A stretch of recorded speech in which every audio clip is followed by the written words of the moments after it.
Kumusta po mga ka-5-9 and have a blessed day po ulit sa ating lahat. So ang topic po natin ngayon is about po dun sa relationship between the officer and their subordinate sa team. Okay, mas maganda po tinatawag natin para sa akin po yung ating mga kasamahan, mga tao natin na teammate. Kasi mas maganda pong we work as a team. Kadalasan po nagiging problema talaga sa isang detachment ang relationship ng mga security guard at ng officer po nila. So, paano dapat natin i-handle yan? Kaya nga po yung topic natin ngayon is about po sa title po niya is Officers Unite Your Team, Not to Divide. Ulitin ko po Officers Unite Your Team, Not to Divide. Ibig sabihin po, tayo mga officer kailangan po tayo yung nag-unite sa mga tao natin.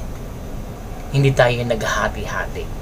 Kasi nagkakaroon ng function ng isang detachment sa kakulangan din kung paano mag-handle ang isang officer. Tandaan po natin, malaking parte ng isang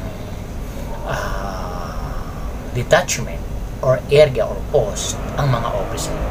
Sabi nga po sa survey, 80% ng function sa trabaho ay nasa leader po yan, and 20% sa ating po mga team, sa ating mga subordinate. Kaya ang laki-laki po ng papel natin nagagampanan para maging maayos at matagumpay yung trabaho na dapat natin may sakatuparan sa client natin. Kaya nga po, ano yung dapat natin gawin? So, tandaan po natin, mga officer, hinire tayo, na andito tayo, not to serve, but not to be served. Ibig sabihin po, naandito tayo para tayo yung magservisyo, hindi tayo ang saservisyohan. Kasi madami. Nung ako hindi pa officer, marami akong naging commander din na talagang grabe, lahat ang dami mong aanin sa kanila. Before yun, pero siguro hindi naman, pwede naman, pero wag naman yung sobra, diba? Kailangan po tayo mga officer ang tinitingnan natin yung paano natin servisyo yung mga tao natin.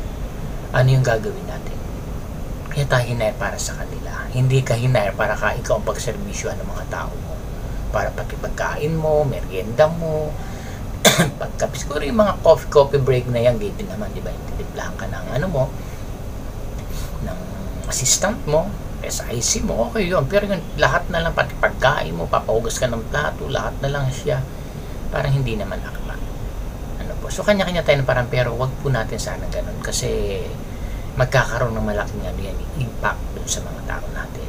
Kailangan kung ano yung kailangan, lalo na pagka may mga sharing sa pagkain or halimbawa pagka mga during weekends, di ba, minsan sa mga detachment pagka Sabado, Linggo, medyo naman, wala ganong mga nag-o-office, kayo lang dyan, may mga contributions, hindi magluto tayo, ganyan, di ba? So you have to share. Mas marami pa nga dapat ibigay ng officer kasi may allowance yan, di ba? Kung kaya naman, hindi nyo wala siya na iaambag, lahat subordinate niya, kakain na lang. Parang mas maganda kasi yung meron kang naiambag na palagi kasi ikaw ang titina, you have to lead by example kasi, di ba? Siyempre hindi magsasalita yung mga tao natin, akala mo okay lang pero may masasabi, pero given, pero wag naman talaga yung sobra, di ba? Okay, dapat po laging ganun ang gagawin natin sa kanila. Pangalawa po, yung pag-manage natin sa kanila sa mga duties and responsibilities nila. Tingnan natin yung kanilang kakayanan, hindi yung pagpabor sa kanila. Kasi minsan, kadalasan, oftentimes, talagang minsan ang mga officer pag bata-bata system na yung tao niya kahit naman, kaya naman ng iba, hindi na ilalagay doon. Kasi nga, syempre, ito kasi madadali lang, haya-hayang yung kasi mga post kasi hindi naman lahat pare-parehas meron talaga mga area na medyo crucial, medyo talaga namang maintindihan natin kung minsan lagi na lang doon. Titingnan kasi dapat kung talagang ang kanyang kakayanan is doon talaga naaakma, especially yung talagang medyo sensitive na mga trabaho, may intindihan po yun. Hindi pa panahon. Ngayon bibigyan natin sila ng chance. At saka huwag niyong ipupush natin, sige dyan ka talaga. Ang aim natin doon hindi ka para matuto, kundi para pag nagka-problema ka, madali ka tanggalin.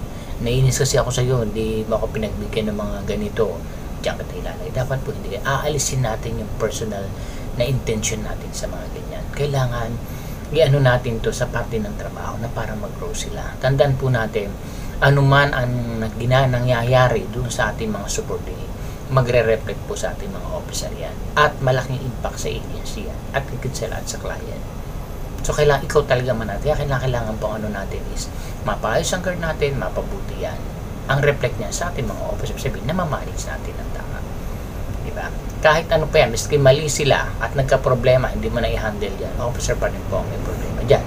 So, yun po dapat kinakailangan ipag-grow natin sila ng maayos. Paano natin sila i-move? So, yun po yung mga dapat natin gawin. Next po dapat is tayo nag-iisip at gumagawa ng paraan para magkaisa yung team natin. Gagawa tayo ng mga sistema na para andun yung rapport pagdating sa trabaho. Hindi lang puro lang sa gimmick. Kahit sa loob naman ng trabaho ka mo kayo nag-duty, pwede nyo gawin yung maganda yung report paano doon. Diba during card mounting, ano yung aim ninyo, ano yung may tutulong natin sa kanila, bakit tayo nandito, excuse me, yung pagpapahalaga sa family, kailangan po yun. Para ma-adapt nila na hindi lang tayo makatrabaho per se. Kumbaga pati yung personal nila, hindi naman sabihin talagang ultimo yung mga personal, sabihin yung sa family nila. Kahit ka nag-work hard, comes your family, so you have to save money, ipon kayo, lalo ngayong sweldo, papalapit na ang 13-month pay, ano yung mga gagawin ninyo, hindi ito pakikialam. Kailangan kasi mabukas ang isip nila na hindi lang puro trabaho ang gusto mo sa kanila. Pati yung kanilang pansariling pamumuhay na maiaambag mo, maiko-contribute natin, paano sila mag-grow.